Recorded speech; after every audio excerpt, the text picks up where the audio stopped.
Donc, qu'est-ce qui est caractéristique de la situation actuelle en termes toujours de manipulation des masses? C'est que cette fois-ci, ils ont été beaucoup plus subtils dans leur communication. C'est-à-dire que la communication, ce n'était plus caricatural du style on va tous mourir, hein, même si Bill Gates avait fait une simulation qui montrait qu'en 6 mois, une pandémie de coronavirus allait faire 65 millions de morts, mais ils n'ont pas été aussi grossiers, je dirais, qu'en 2009. Ce qu'ils ont fait, c'est d'abord de dire il n'y a pas de problème, il va pas y avoir de morts, tout est sous contrôle, il n'y a pas à s'inquiéter, ça va rester confiné à la Chine, donc on laisse les frontières ouvertes, etc. Et en même temps, il donnait toutes les heures le nombre de morts d'abord en Chine, hein, le nombre de cas, le nombre de morts en Chine, tous les jours, toutes les heures, et c'est devenu le seul et unique sujet traité par les médias.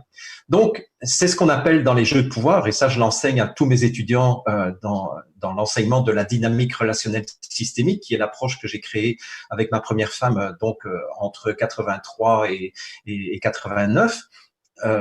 C'est qu'en fait, on a envoyé un double message. Donc, le message explicite, c'est-à-dire le message qui était dit, c'est rassurez-vous, il n'y a pas de danger, dormez bien, jeunes gens, ou dormez bien, messieurs, dames. Et le message implicite, c'est oui, mais quand même, si on vous donne quand même le nombre de morts toutes les heures, quoi. Hein, voilà. Et donc, ça met. Donc, il faut bien comprendre ça. Donc, c'est un peu comme si je vous disais. Merci, hein, les gars.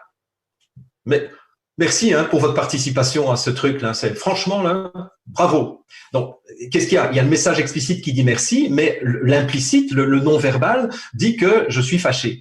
Mais là, si je joue sur l'ambiguïté, vous allez vous demander, est-ce que c'est du lard ou du cochon? Hein? Est-ce que, et d'ailleurs, même un système informatique est incapable de gérer à la fois un système 1 et un système 0. Bon, quand j'étais chercheur en physique, j'ai fait beaucoup de programmation Fortran à l'époque. Hein, c'était une programmation complètement archaïque, mais bon, à l'époque, on avait que ça à peu près. On avait le Pascal et le Fortran. Quand je faisais une programmation Fortran et que je disais A égale 0 et puis un peu plus loin, dans une boucle A égale 1, eh ben, mon ordinateur commençait à boucler et il n'y avait plus moyen, il fallait juste faire escape parce que l'ordinateur disait, oui, mais attends, est-ce que A égale 1 ou A égale 0? A égale 1 ou A égale 0? Et donc là, l'ordinateur est perdu. Eh ben, c'est la même chose pour les êtres humains. Quand vous leur dites quelque chose et son contraire, c'est-à-dire, ne vous inquiétez pas, mais on vous donne quand même le nombre de morts toutes les heures, ça crée un court-circuit dans le mental des personnes. C'est-à-dire, ils se disent, oui, mais attends, est-ce qu'il faut s'inquiéter ou est-ce qu'il faut pas s'inquiéter? Ah ben non, il m'a dit qu'il fallait pas s'inquiéter. Ah oui, mais alors pourquoi est-ce qu'il me parle des morts tout le temps? Ah oui, mais il m'a dit qu'il ne fallait pas s'inquiéter. Ah oui, j'ai vu Macron quand même sortir au théâtre avec sa femme le vendredi soir. Et puis on peut aller voter, donc il n'y a pas de problème. Mais alors pourquoi est-ce qu'on continue à nous parler? Vous voyez ce que donc ça a été très très subtil. Ça a été. Moi, je dois dire, si je devais décerner cette année un prix Nobel de la manipulation, je le donne, mais sans hésiter, aux médias dominants, aux instances de santé publique et à l'OMS. C'est clair, ils ont fait un travail extraordinaire. Ça, je le dis en tant que spécialiste des jeux de pouvoir, ils ont fait très fort. Ils m'ont impressionné, mais positivement, dans le sens où ils ont fait un travail remarquable. Et à partir de là, à partir du moment où on était dans cette incapacité à décider ce qui était vrai, en plus du fait qu'il y a eu des faux lanceurs d'alerte, hein, comme l'a dit Silvano tout à l'heure, où là, on ne pouvait même plus se fier d'une part sur le discours dominant et puis les lanceurs d'alerte, puisque, comme le disait Idriss Aberkan il y a quelques semaines dans une interview, c'est beaucoup plus difficile de détecter une demi-vérité que de détecter un mensonge. Et en fait, c'est ça qui s'est passé. Les médias dominants donnaient des demi-vérités, donc il y avait certaines choses vraies, mais certaines choses fausses, et puis les faux lanceurs d'alerte donnaient l'autre facette avec un demi-mensonge et une demi-vérité. Donc, on pouvait leur faire confiance puisqu'ils disaient le contraire des médias. Sauf qu'ils disaient tous les deux des mensonges, mais avec chaque fois des demi-vérités. Mais comme le dit Idriss Aberkan, une demi-vérité, c'est toujours un mensonge. C'est jamais une vérité. Donc, à partir de là, la population s'est trouvée dans une situation à ne plus être capable de décider ce qui était bon pour elle. Et à partir de là, et je pense que ça, c'est mon analyse, il était possible de faire n'importe quoi. Donc ça, c'est ce que j'appelle le troisième niveau de la relation. Donc premier niveau, message explicite. Deuxième niveau, message implicite, qui est totalement inverse du message explicite. Et une fois que je mets la personne dans la confusion mentale, je peux avoir un projet sur elle. Donc je peux lui faire, je peux lui faire dire, je peux lui faire ressentir, je peux lui faire penser ce que je veux contre son gré et à son insu. Et c'est comme ça. Ça, c'est le phénomène de base de la manipulation de n'importe qui. J'envoie un double message, donc une double injonction, une injonction paradoxale, comme le dit l'école de Palo Alto. Mais une fois que j'ai envoyé ça, boum, la personne a perdu les repères et je peux lui faire ce que je veux. Donc, je peux lui demander de se confiner. Elle va le faire parce que elle est débranchée. L'ordinateur continue à tourner. Oui, mais est-ce que c'est 1 ou 0? Est-ce que c'est 1 ou 0? Est-ce que c'est 1 ou 0?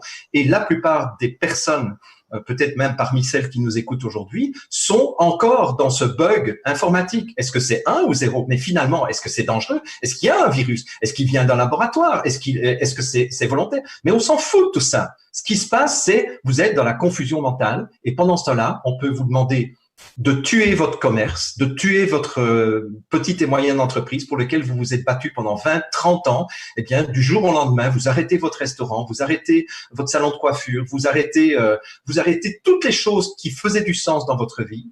Vous êtes capable d'accepter le confinement. Vous êtes capable de vous donner à vous-même une attestation alors que c'est quelque chose de totalement illégal sur le plan juridique. Vous êtes capable du jour au lendemain, de plus avoir confiance dans votre corps et l'intégrité de votre système immunitaire. Vous êtes capable de vous méfier de la moindre personne, de sursauter même lorsque vous avez quelqu'un, etc. C'est-à-dire que nous avons été mis en situation de sidération, c'est le terme psychologique exact. Nous sommes en sidération. Et ce que j'ai dit dans ma dernière vidéo, et je terminerai par ça, parce que je pourrais encore en dire beaucoup, évidemment, mais je vais laisser la place à Tal maintenant.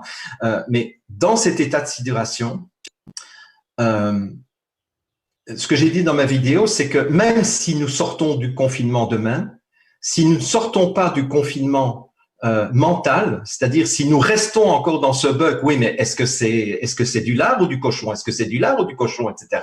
Eh bien, ça ne va rien changer. C'est-à-dire que là, nous sommes définitivement emprisonnés, et donc là, nous serons prêts à accepter n'importe quoi, c'est-à-dire le traçage numérique, c'est-à-dire le dépistage, c'est-à-dire la vaccination, c'est-à-dire le port du masque obligatoire, c'est-à-dire la distanciation sociale, etc.